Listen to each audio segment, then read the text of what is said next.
Merhaba, kanalıma hoş geldiniz. Bugün sizlere cevizli, tarçınlı, kremalı nefis bir kek tarifim var. Adeta koca bir borcam dolusu mutluluk. Hem bereketli, hem lezzetli, hem gösterişli. Çırpma kabımıza 3 tane yumurtayı kırdık. Üzerine 1,5 su bardağı şeker ekliyorum. Yumurta ve şeker köpük köpük oluncaya kadar çırptım. Yumurta kokmaması ve güzel kabarması için iyice çırpmaya özen gösterin. Şimdi üzerine 1,5 su bardağı süt ilave ediyorum. 1 su bardağı sıvı yağ ilave ediyorum.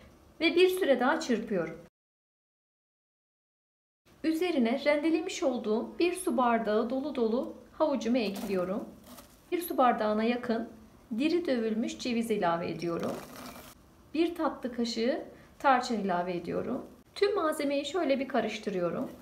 Ununu eleyerek ilave edeceğim daha güzel kabarması için.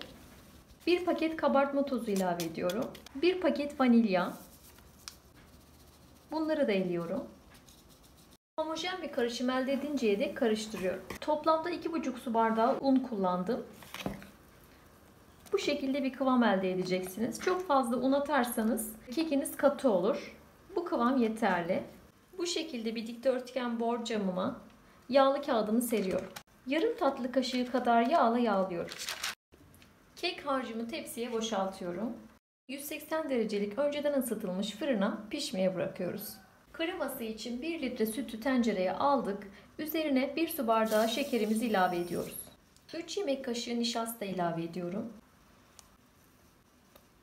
Dolu dolu 2 yemek kaşığı un. 1 paket vanilya ilave ediyorum. Pürüzsüz olana dek çırpıp ocağa alıyorum. Tenceremizi ocağa aldık. Koyulaşıncaya dek sürekli karıştırarak pişiriyoruz. Kremamız koyulaştı, kaynamaya başladı. 2-3 dakika daha kısık ateşte yavaş yavaş pişirmeye devam edeceğim. Ocağımızın altını kapattım. 1 yemek kaşığı tereyağı ilave ediyorum. Tamamen eriyinceye kadar karıştırıyorum. Kremamızın kıvamı bu şekilde, ipeksi bir kıvamda. Tam istediğimiz gibi. Kremamızı şimdi soğumaya bırakıyoruz. Soğurken ara ara karıştırmayı ihmal etmeyin, kabuk tutmasın. Kremamız tamamen soğuduktan sonra üzerine 1 paket krem şanti ilave ediyoruz. 1-2 dakika boyunca iyice çırpıyoruz. Kremamız hazır. Bakın şöyle ipeksi bir kıvamda. Çırptıkça kıvamı daha da güzel oldu. Kekim 50-55 dakikanın sonunda pişti. Kürdan testi yaptım. Siz de kontrollü olarak pişirin.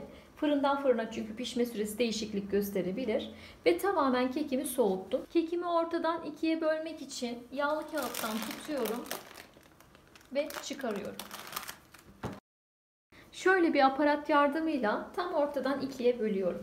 Kekimizi ikiye böldükten sonra parçalamadan yan tarafa sermiş olduğum başka bir yağlı kağıdın üzerine alıyorum. Üst kısmını alıyorum. Alt kısmını borcamıma yeniden yerleştiriyorum. Kekimizin alt kısmını yağlı kağıttan ayırıp dikkatli bir şekilde tepsimizin içerisine koyduk. Şimdi kremamızın yarısını kekimizin tabanına yayıyoruz. Krema poşetine doldurdum kremamı daha orantılı yayabilmek için. Siz dilerseniz spatula yardımıyla da kremanın yarısını kekinizin üzerine sürebilirsiniz. Spatula yardımıyla kremamı düzeltiyorum. Kremamızı yaydıktan sonra kekimizin üst kısmını kremamızın üstüne kapatıyoruz. Bunu yaparken birinden yardım alabilirsiniz keki parçalamamak için. Kremamızın diğer yarısını da kekimizi kapattıktan sonra üstüne yayıyorum. Aynı şekilde kremamızı düzeltiyoruz. Kremamızı üzerine yaydıktan sonra dilerseniz üzerine Hindistan ceviziyle süsleyebilirsiniz. Ben öyle yapacağım. Servis yapmadan önce 1-2 saat buzdolabına dinlenmesi için bırakıyoruz. Kekimiz tamamen soğudu. Ben üzerini çileklerle süsleyeceğim. Siz dilediğiniz gibi süsleyebilirsiniz.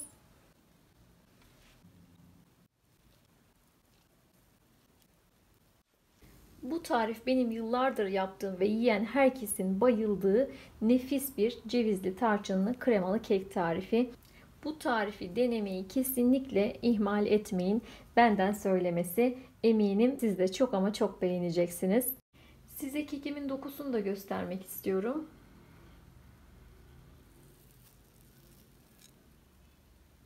Bakın yumuşacık. İnanın kreması, kekinin lezzeti inanılmaz bir bütünlük sağlıyor. Bu keki bir kere deneyin. Müptelası olacaksınız. Çok net söylüyorum. Bu tarifi mutlaka deneyin arkadaşlar. Beni izlediğiniz için çok teşekkür ederim. Kanalıma abone olup bana destek olmayı unutmayın lütfen. Kendinize çok iyi bakın. Hoşça kalın.